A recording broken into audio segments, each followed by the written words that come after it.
ನಮಸ್ಕಾರ ಸ್ನೇಹಿತರೆ. ಒಂದು ಶ್ರೀ ಸಪ್ತಗಿರಿ ಮನೆ ಮತ್ತು ಚಾನಲ್ ಇದೆ. ಅದರ ಮುಖಾಂತರ ಅನೇಕ ರೀತಿಯ ಎಪಿಸೋಡನ್ನು ಕೊಡ್ತಾ ಇದ್ದೀವಿ. ಸ್ನೇಹಿತರೆ, ನಮ್ಮಲ್ಲಿ ದೊರೆಯುವ ಅನೇಕ ರೀತಿಯ ಹಣ್ಣಂಪಲುಗಳಲ್ಲಿ ರಾಸಾಯನಿಕ ರಹಿತ ಇರಬೇಕು. ಸಾವಯವ ಕೃಷಿ, ಅದರಲ್ಲೂ ಈ ಟಿಶ್ಯೂ ಕಲ್ಚರ್ ಅಂತಾರೆ, ಅಂಗಾಂಶ ಕೋಶಗಳಿಂದ ಮಾಡಲ್ಪಟ್ಟಿರ್ತಕ್ಕಂತಹ ಸೀಡ್ಲಿಂಗ್ಸ್ ಯಾವುದು ಸೇವನೆ ಕಾರಣ ಅದು ನಪುಂಸಕತೆ. ಅಂದರೆ ಅದು ಹೆಣ್ಣೋಲ್ಲ ಗಂಡೋಲ್ಲ ನಪುಂಸಕ ಆಗ್ತದೆ. ಈಗ ಪ್ರತಿಯೊಬ್ಬರು ಟಿಶ್ಯೂ ಕಲ್ಚರನ್ನು ಉಪಯೋಗಿಸ್ಕೊಳ್ತಾರೆ. ಯಾಕಂದರೆ ಉದ್ದ, ದಪ್ಪ ಮತ್ತು ಕಲ್ಲರ್ ಈ ಥರ ಮಾಡಿಕೊಡೋದ್ರಿಂದ ಈ ನಪುಂಸಕತೆಯನ್ನು ನಮ್ಮಲ್ಲೂ ತೊಂದರೆ ಕೊಡ್ತಾರೆ. ಆದ್ದರಿಂದ ಆದಷ್ಟು ನಾಟಿ ಅಂತಾರೆ, ಅಂದರೆ ಲೋಕಲಲ್ಲಿ ಸಿಗುವಂತಹ ಯಾವುದೇ ಹಣ್ಣು ಹಂಪಲ ಆಗಿ ಸೇವನೆ ಮಾಡೋದ್ರಿಂದ ನಮಗೆ ಎಷ್ಟು ಅನುಕೂಲಕರ.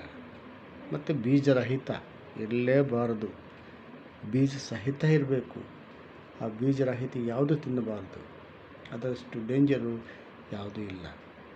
ಕಾರಣ ಅದೇ ನಪುಂಸಕತೆ ಅಂತ, ಬೈಸೆಕ್ಸುಯಲ್ ಅಂತಾರೆ ಅದನ್ನು.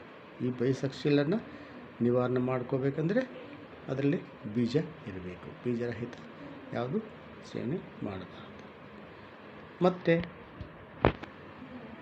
ಈ ನಾಟಿ ಪಪ್ಪಾಯ, ಇದರಿಂದ ಇದರ ಒಂದು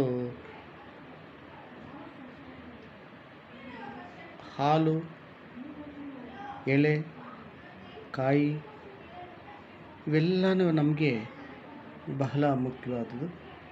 ಈ ಪಪ್ಪಾಯವನ್ನು ಪ್ರತಿನಿತ್ಯ ಒಂದಷ್ಟು 200-300 ಗ್ರಾಮ್ ಸೇವನೆ ಮಾಡ್ತಾ ಬಂದರೆ ಕರಳು ಶುದ್ಧಿ ಆಗುತ್ತೆ, ಹೊಟ್ಟೆ ಶುದ್ಧಿ ಆಗುತ್ತೆ, ಮತ್ತು ಅಜೀರ್ಣತೆಯನ್ನು ಕಲಿಸುತ್ತೆ, ಅಂದರೆ ಓಡಿಸುತ್ತೆ. ಇಷ್ಟೂ ನಮಗೆ ಒಳ್ಳೇದು ಮಾಡುವಂತಹ ಈ ಪಪ್ಪಾಯವನ್ನು ಸೇವನೆ ಮಾಡೋದು ನಮಗಷ್ಟೇ ಒಳ್ಳೆಯದು. ಅಲ್ಲದೇ ಇದು ಹಾಲಿಂದ ಕ್ಯಾನ್ಸರನ್ನು ಕ್ಯೂರ್ ಮಾಡೋ ಶಕ್ತಿ ಇದೆ.